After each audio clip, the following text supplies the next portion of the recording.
our story to become your story. Right. And so we have separated up of the Chinese Communist Party.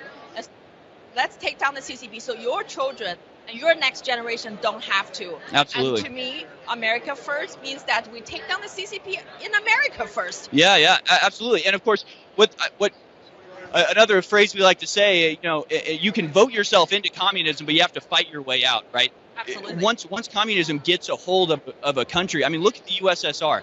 People now think, well, it fell. It was always fated to fall. Well, it lasted for 80 years. Same with the Chinese Communist Party, and that was with America constantly fighting against it, constantly, at odds with it. So what happens when the whole world goes under that system? Nobody is left to fight. There's no other nation across the sea that's going to come free us or help fight for our freedom. So if that gets implemented here, that's it. It's game over, because that's what the ultimate revolution that they're trying to bring about. And again, the World Economic Forum, Klaus Schwab, the people in charge, the unelected, bureaucratic, corporatist leaders that all have, they're all Nazis. They're all, just the biggest scum of the earth. But they have told us in no uncertain terms, the Chinese Communist Party is the vision of the future. We're going to export the Chinese Communist Party style, and they did it through COVID. That was recently released with Anthony Fauci, people going over to China and coming back and saying, we got to do over there, or we got to do over here what they do over there. I mean, they're announcing it at this point. If you can't wake up now, it's almost too late. So, we're rapidly running out of time to really cause the awakening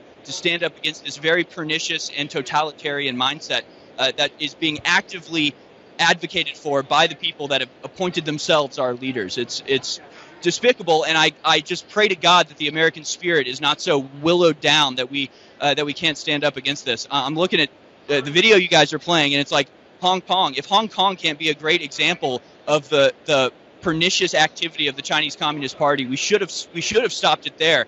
I'm ashamed at the West not standing up for the Chinese or for the Hong Kong protesters during that event, but Taiwan's probably next on the list, and it's just going to be a domino effect going down, and it's now or never, honestly. Absolutely, and you know what we say?